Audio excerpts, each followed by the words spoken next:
What's up, everybody, and welcome to season 2 of What's Up, Bree. I am so happy to be back and being able to talk to you guys. So you know that this is a podcast where we talk about love, friendship, and everything in between.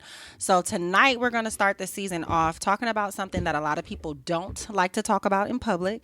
They're the conversations that you have with your friends, your family, even your coworkers, but it gets real touchy when it's brought to the public eye. We are talking about race tonight. I feel like the past 2 years there's been a lot going on with the Black Lives Matter movement and racism in general, whether it's systematic racism, police brutality. So much has been going on within our backdoor community. And I kind of feel like maybe we've lost our touch a little bit. We were protesting last year. We were marching. We were making noise. And it kind of seems as if it slowed down and things are still happening to where we as a race are being treated as if we do not matter, and we actually do. So I think it's time to talk about it, put it back out there, get back going with making sure that everybody knows that Black people matter. So, you know, with What's Up, Bree, I like to do polls and questions because I like to get everybody's opinion. So something that's really big that has been going on lately is the Kyle Rittenhouse case. When it happened, especially in Kenosha, right next door to Milwaukee, Wisconsin, it was a big upstor for us. Went across city lines with a gun, underage, and killed 3 people. And it was a little bit weird because this was when all the riots were going on, and a lot of people felt as if maybe it didn't matter as much because he did not kill a minority race. But in my eyes, it's like, okay, he didn't kill a minority race, but they were out there rioting and protesting on our behalf. So how does it make me feel to know that he got off? No charges were charged against him. He walks away as a free man. So that was one of the first questions that I wanted to ask my followers on Instagram. How did it make you feel? Somebody said, sick to my stomach, the fact that he didn't get a reckless endangerment charge or anything. That is a charge that I really feel as if he should have gotten, because the way that I'm looking at the situation is you got out of your bed and decided to go somewhere you don't live there and bring a gun, an AR-15 at that. To me, you have intentions on using it. You have intentions on causing harm to another person. So it was kind of weird to me that at least that charge was not pressed against him, but we all know how that goes. Somebody else said prosecution was weak, which I totally agree on. They didn't come with enough facts. They didn't fight hard enough. And I also don't care about white on white crime, which is true. I heard that from a couple people as well. It was one of those things to where they felt like, hey, it wasn't about us, so it really doesn't matter. When it comes to the prosecution, one thing that I realized about law in general and law itself is based off of what you can prove in court. It's never about what's done. It's never about what's happened. It's based off of what you can prove. And just kind of seeing court cases go through. Of course, I'm from Milwaukee, Wisconsin. Sometimes there's a lot of violence going on. I have had family members, friends, unfortunately, that have been wrapped up in the court system. For example, in 2018, somebody that I was very close to got sentenced.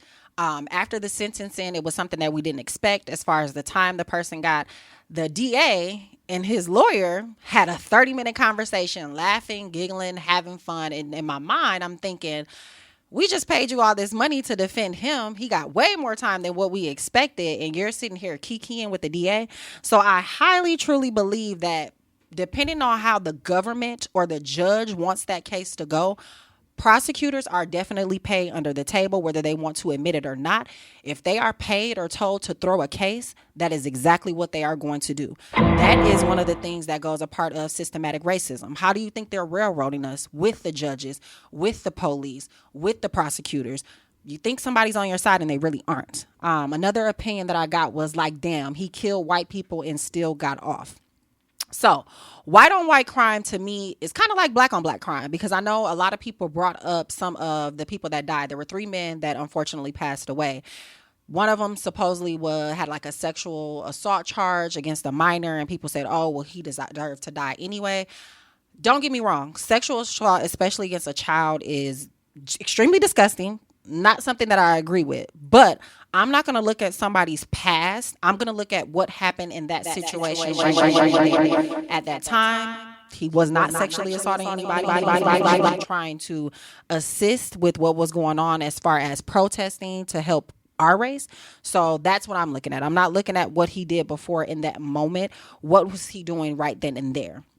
Somebody else said the results were exactly what I expected. I was disappointed but not surprised. I can totally agree with that. I wasn't shocked. I knew he was going to get off, kind of like when Trump won. I knew Trump was going to win. They rigged it. So, hey, pissed me off because why do he need a congressional reward for anything? He's no hero. I feel like the reason why that was said, especially with Trump and everything that he has going on right now, he's doing the same thing he did when he ran last time. He's getting people talking. He's puffing up racism. He's making people think and believe that he stands for something, and then he's going to renege right when he gets in office. So that doesn't matter. Honestly, it was expected, so I really didn't feel much, and typical. Kind of everybody has the same thing going on right now as far as their answers. I understand both sides. It's actually disgusting. It's disheartening, but I am kind of glad that his school is trying to kick him out. If we couldn't get justice in court, he still has to live life every day and deal with the backlash for what he did. He has to face his actions.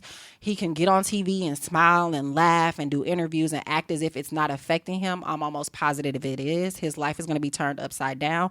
So that's something that he's going to have to live with.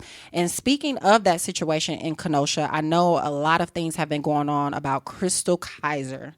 Let me make sure I got her name right. She actually ended up killing her sex trafficker. And a lot of people are confused because she is in Kenosha as well. And she is awaiting charges to see if she's going to actually win her case. And a lot of people want her to get acquitted. I feel like she should too. She was 17 when it happened. If somebody is sexually trafficking me and I get sick of it, that's somebody controlling your mind, controlling your body. I'm pretty sure he was physically abusive to her. And the fact that it's a question on whether or not a child should be charged in a situation to where an adult has taken advantage, has used you, has abused you, is sick. But of course, because the color of her skin is not white, they're going to put her through the ringer. I'm really hoping that as long as people continue to bring her case to light and make notice of it, that things can change and she will get acquitted. I really don't think it even deserves a trial. Let it go at this point. Another question that I wanted to ask, do you feel like the verdict would have been different if he killed African Americans? 71% said no, 29% said yes. I'm a part of the 71%. I don't think it would have been different. I think he still would have got off. Again, like I stated before, if that's what the government wants to happen, if the judge wants him to get acquitted, just look at the case that itself. When have you ever seen somebody to be able to blindly handpick their own jury? It just does not happen. It's kind of like the judge was biased. He had his mind made up. He didn't feel like that he did anything wrong, and that's how he was able to get off. Another question that I wanted to ask, have you personally encountered racism? 89% said yes, 11% said no. I am definitely a part of the 89%. To give you guys a little short story, I stayed in the downtown area for about 3 years. Mind you, it was me and one other African-American woman that stayed in that apartment. I even made a post about it on Instagram. I was excited. She was an architect, and she was like, I'm just so glad to see somebody else of color in the building, especially a woman. I've been living here for years. I have not seen anybody. So we're going into my second to last year. There's an older guy. We had garbage chutes on our floor. So something was wrong with our chute. I'm assuming maybe somebody got something stuck down there. And so I could not take out my trash. So in my mind, I'm thinking, okay, if my chute doesn't work, let me just go downstairs and see if I can go to the first door. So I go to the first door. Mind you, I walk around the building all the time. I've been there for 2 years now. The guy is standing in front of the door, literally blocking it. And he's like, what are you doing? And in my head, I'm thinking, well, I have garbage in my hand. I have house shoes on. I'm guessing I'm taking out my trash. I said, I'm trying to get to the garbage chute. Can you get out of the way? And he was like, well, do you live in the building? Even if I don't physically live here, I have access to the building. Clearly, I'm not in street clothes. Why are you blocking the door? I said, yeah, I do live here. Actually, the garbage chute is down on our floor. Can you please move? He literally stood in front of the door and did not let me take my trash out. That was our first encounter with each other. At that point, it was about race because somebody else came to let go through. I don't know if they lived on that floor or not. He moved right out of the way. I ended up reaching out to my property people, telling them about the incident. Of course, they apologized, said that they would speak to him about it. They knew exactly who he was, whatever. Second instance, we had a garage. So I'm pulling out of the garage. I park right in front of the apartment complex. Now, I'll be honest, the back of my vehicle was blocking the garage entrance a little bit, but you still had enough room. All you had to do was go around. This man decided to sit there and blow his horn. You need to get out of the fucking way. You can't block this. You don't own the whole property. What's wrong with you people? And then that confirmed again that it was about race. What do you mean by you people? So you know what I did? I sat there, rolled my window down and laughed and made him go around. I did get a little petty because the next time that I saw him, I was actually walking out of the door and I closed the door on his dog. You know how white people are about their dogs. So that was my little way of getting back. Like, you want to be funny? I'm going to be funny with you too. So that was one of the instances to where I experienced racism. And it was kind of disheartening, you know, living somewhere and being comfortable in your home and somebody making you feel like you're not supposed to be there or you don't belong. I pay the same amount as rent as you do. I obviously have good enough credit to be here. Why try to single me out? Why try to make me feel bad? And that's one thing that I do not like when it comes to racism, because it's always about being superior. I'm better than, I'm above, you're bottom of the barrel, you don't belong. We're all human. We all bleed the same. So I wanted to ask people, if you've experienced racism, do you mind giving some examples?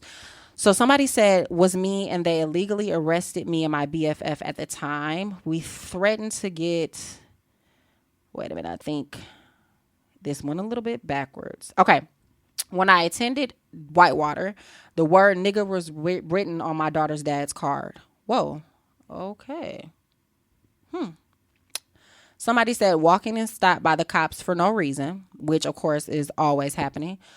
First time when I moved down south when I was 10, white man called me the N-word. Girl, I was followed around a store basically. I definitely see that happen a lot, especially when you go into stores that they may feel as if African Americans may not shop.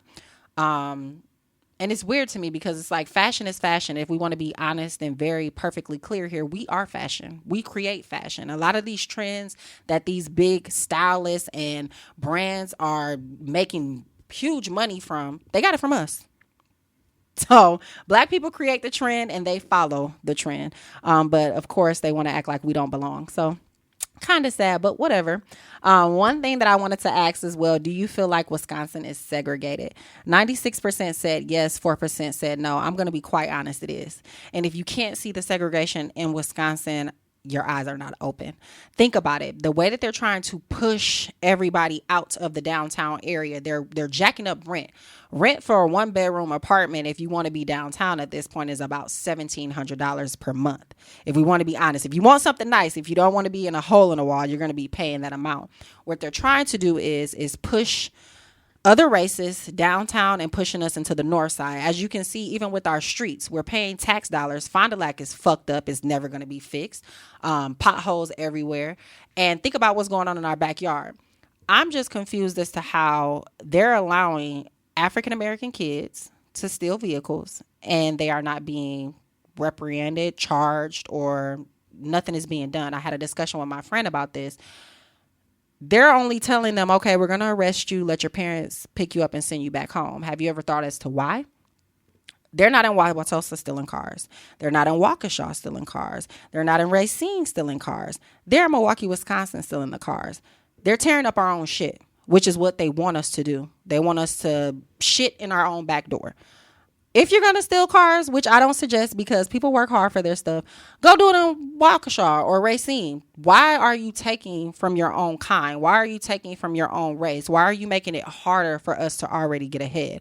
It's a shame that people bought cars and probably can't get out of their leases, can't get out of financing that they have, or they're in an upside down loan and they have to worry about their car being stolen. They have to take extra precautions with putting clubs or not even leaving the house or having to ask their friends, hey, if I want to go out for a drink, can you drive tonight? I'm afraid my Kia or my Honda is going to be stolen. I don't think that's fair. But again, because they're not doing it in other cities to where it's predominantly white or another race, they don't care. Go ahead, steal the cars, joyride, get in a car accident, kill yourself or somebody else. Just kill each other off. That's what they want us to do. They've been doing it for years. And to be honest, they are successful at it because we are standing in our own way. We have to start to realize that it starts first within our own community. Yes, we are going to talk about race. Yes, the system is not fair. Yes, it is set up for us to fail. But what are we doing contributing to it and allowing it to continue? You got to look at that as well.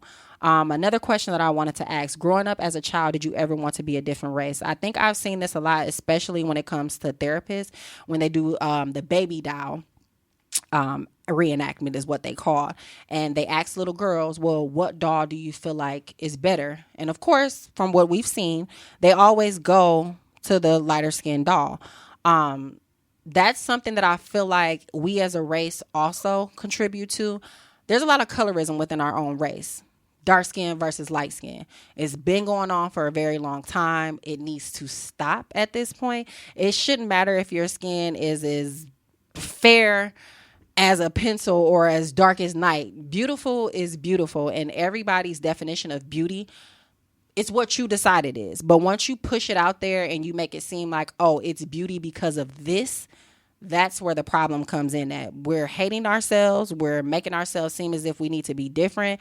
And to me, it's kind of sick. Like, you don't need to. Everybody is beautiful in their own way. Another thing that I wanted to ask was, do you feel as if it's hard to trust your coworkers who may be of another race? 71% said yes and 29% said no. I'm really sketchy about coworkers even to begin with, to be totally honest. And the only reason is because when you're at work, of course, you're 9 times out of 10 at work more than you're at home. People will act as if they care, but if it comes down to it, if it has to be you or them, it's always going to be them. They're not going to lose their job for you. They're not going to lose their income for you. They're not going to stick their neck out for you. One thing that I have noticed, I wouldn't say I can't trust my coworkers, but it does seem in most corporations and businesses, of course, the workers are of minority, and then the higher up are like the CEOs and things of that nature. They are of different races, unfortunately. And that's one of the 7 things that they show is systematic racism, which we'll get to a little bit later. So I'm a part of the 71%. I agree. Yes, I kind of don't trust my coworkers at work, but it really don't matter about race either. I don't trust people in general. Another thing that I wanted to ask, do you allow your friends of another race to use the word nigga? And be honest. I feel like this is super big. You've seen the videos on Instagram to where rappers call people on stage and their fans are rapping their lyrics and they purposely and intentionally want to see if they're going to use the N-word. 11% said yes. 89% said no. I'm sorry. If you are not African American, you not using the word nigga around me. Even if you mix, I just feel like it's not appropriate. I don't care. It's not appropriate. You can say I'm tripping or not. It's just not. And I understand that it was a word that we kind of flipped, of course, because it's the ER or the A. And it's like, okay, well, we used it and flipped it to something else. But that's to our discretion. That's our right. I feel like when other people use it, I don't care if they're not racist. They're laughing in the back of their head. That's just how I feel about it. You shouldn't say it. Don't do it. To those of you that do allow your friends to do it, you're a little sketchy. I ain't gonna lie. Another question that I wanted to ask, did you personally participate in the Black Lives Matter protest last year? 48% said yes, 52% said no. I will be totally honest, I did not. I had a lot going on last year. I was not really concerned with the movement, which is one of the reasons why I wanted to do the episode, because I needed to figure out how I can contribute. I'm never going to call somebody else out and not call myself out first. It's something to where, again, I feel like we're all sitting on, we're not paying attention to, we're letting it die down. The only time we want to speak up and stand up is when something is actually happening. We can protest with George Floyd. We can protest with Breonna Taylor. We can protest with Ahmaud Arbery. But it's like, if they're not killing us, we have nothing to say anymore. You got to think back to when our ancestors and the people before us, Martin Luther King, of course, Malcolm X, he's on my shirt. The fight never stopped. They didn't just protest when things were going on. It was a 24/7 thing. And that's kind of what we need to get into in our age group. I feel like we only speak up when it's happening. Because, of course, our age group follows trends. That's what social media is kind of deterring us from. Instead of doing things consistently, it's only when it's big or when it's happening. And I feel like we really, really, really need to work on staying consistent with it. Because I'm not going to lie, when we were out there protesting, other races were really, really terrified of us. You don't know how many times I was walking through my building or even out and about. Hey, good morning, and smiling. And it's like, okay, you guys don't speak as much any other time, or compliments just coming from any and everywhere, because we made them aware. We're not going to stand back. We're not going to allow you to continue to kill us, especially not on camera. They're not doing it how they used to do back then, where they're coming into our homes and kidnapping us and lynching us and just leaving us to be found in the morning. They're literally doing this on camera. People that are meant to protect and serve are killing us, and they're getting away with it. So I feel like as long as we continue to stand up and speak up, they'll learn eventually it has to stop. So 52% that said no, you got to change that.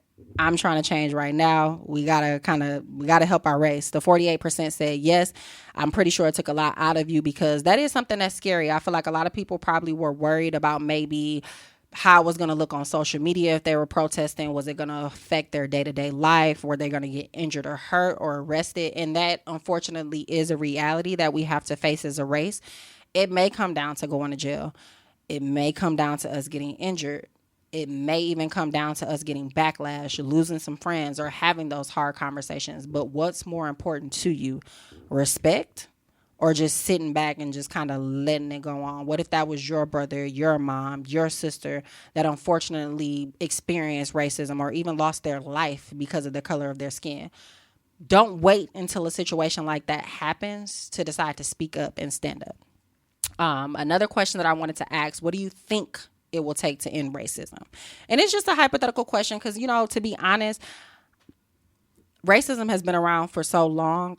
I don't think it will completely end, but I feel like we have the availability to get laws in place and to get things set up to where if it does happen at this point, it shouldn't be a question of let's go to trial, let's decide on whether or not this was a racial act or whether or not this person should be prosecuted. Let's make it a no-brainer. Somebody said more people of color in powerful positions who refuse to tolerate racism. I definitely agree with that. I feel like, of course, you can't make anybody go to school for something, but we do honestly need more judges. We do honestly need more lawyers. We do honestly need more politicians, because that's where the change can actually start.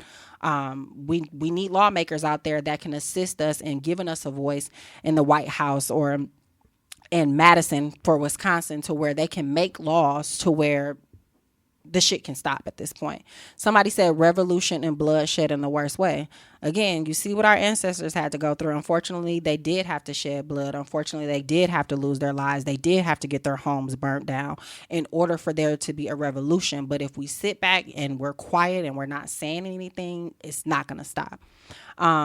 Somebody said racism will never end. Somebody also said, I honestly feel like nothing will ever end racism. Racists feel superior to those of other races, of course. If all people of the same color have their own planet, I can see it. Accountability, that's really big. Holding every race accountable for their actions and get the same treatment. And I feel like that's big too. Like, just make it fair all across the board. It shouldn't be a question. I remember, and correct me if I'm wrong, I may be a little bit off, to where there was a situation that happened to where Asians, I think, were targeted, and they had a bill like 2 weeks later. Like, damn, we've been fighting racism for hundreds of years. Something happens to them in 2 weeks, you get a bill made. So I don't know. We're being ignored. I'm tired personally of being ignored. I'm pretty sure you guys are tired of being ignored, and it just needs to stop. So you guys know I like to fact check. I do not like to speak on things if I do not know personally or have facts behind them. So there is something that's called the 7 ways we know systematic racism is real. It's a really good article. If you Google exactly what it says, you'll be able to find it. And it says racism at every level of society. Racism of this kind, racism that infects the very structure of our society, is called systematic racism, for those that you don't know. And at first glance, it may be difficult to detect. So one of the ways that they kind of break it down, so one of the 7 ways is wealth. 77% of the population's wealth is held by white families. That pretty much says it all. So if you think about all the people in the world, 77% of the wealth belongs to Caucasians. And as far as black families, 2.3% of wealth is held by us. You know how many black people I know? Like, that's ridiculous at this point. And I feel like we are getting better. The people that I follow personally on social media, there's a lot of entrepreneurs, especially young ones. And that's another thing that I like to see. A lot of young teens are definitely starting their businesses from high school, which I feel like is the best way to go about it. That's when you know the most people, you're going to have the most friends, you're going to be able to put yourself out there, and they're growing their businesses from the ground up from then to now. That's something that I feel like is really great to see. I love to see it because I feel like if you start young, when you get a little bit older, you'll be able to sit back and chill. But yeah, I mean, look at it like that. So they said for every $100 white families earn in income, black families earn just $57.30. So they're getting double what we're making to do the same thing. So that's one of the ways. Another one is education, which I think we all know that. I say it all the time. NPS really needs a revamp. I don't know what it's going to take. The textbooks are old. They're not paying the teachers enough. I always say that if you are a teacher, I respect and I admire you because you're not just a teacher at this point. You're a counselor. Sometimes you're a mom or a brother and you don't even know. Our kids are hurting. They're not wanting to go to school. They're dealing with so much stuff outside of that school is a non-factor to them. But education is really, really big. Black students are 3 times more than likely than white students to be suspended for the same infractions, which is definitely true. You got to think about it.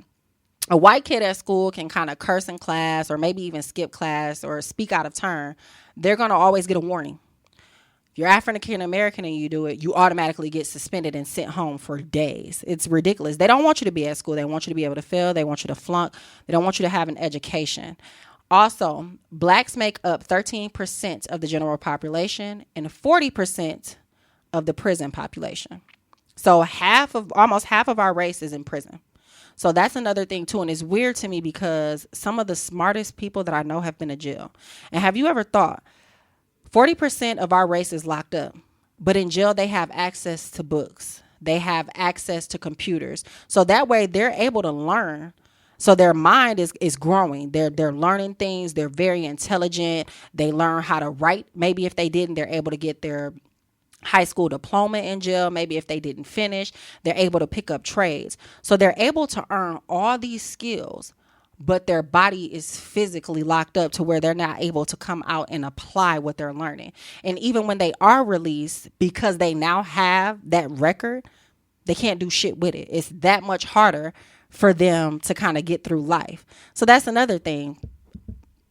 I can learn while I'm in jail, but outside of that, I don't have access to books. I don't have access to computers. So think about that a little bit. Somebody said housing. When the government sought to make mortgages more affordable back in 1930s, thereby jumpstarting the suburban living area, the Homeowners Loan Corporation, and therefore private banks, ranked neighborhoods all around the country, giving high marks to all white neighborhoods and marketing those with minorities in red as risky investments. That was definitely big as far as blockbusting, redlining. I know you may not know some of these terms, but you can definitely Google them, to where they were even doing high market loans. So even if you did have a good job, because of course there were doctors and lawyers back then, they may give you a mortgage, but they're going to give you an APR of about 29%. So you're going to be in an upside down loan. Not going to be able to ever pay your mortgage off pretty much. Another thing is surveillance. Of course, we know this, police brutality. You can be driving in your car. If the police officer looks and they feel like you're out of place or you don't belong, you're getting pulled over. You're not being asked normal questions. Hey, why did you pull me over? It doesn't matter. Give me your license, or can you step out of the car? It's always something extra. It's never the normal. Healthcare is really, really, really, really big. I remember I had a primary doctor and we were talking about birth control, and she was very honest with me. She said, it's not for African American women. It's actually killing you.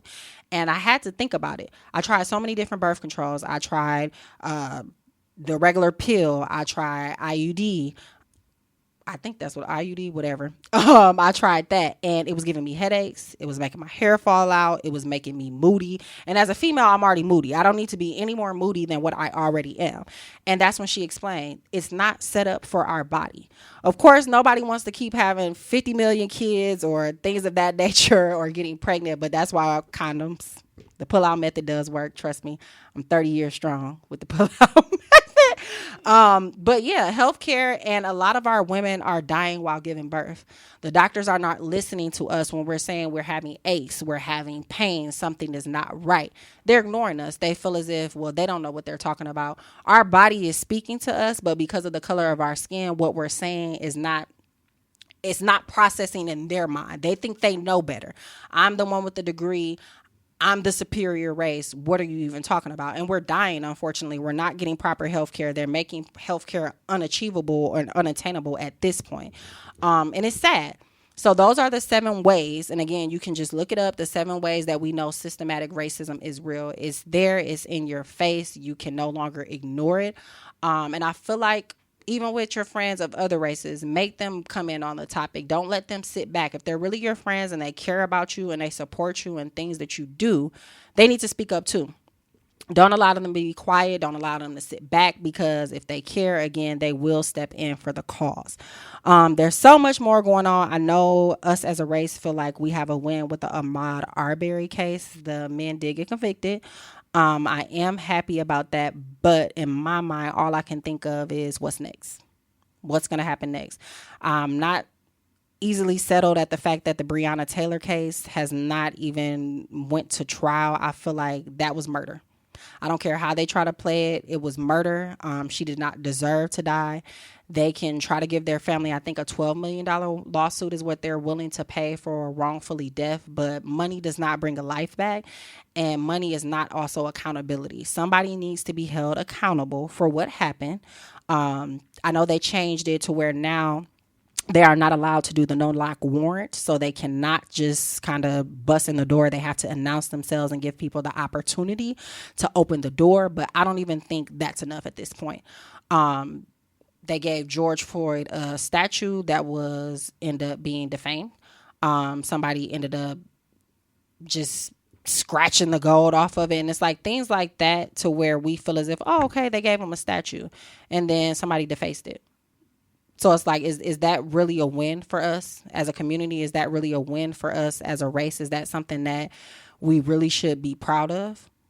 I don't think we should. Again, I am working as myself with getting out there and trying to do more as far as helping us as a race.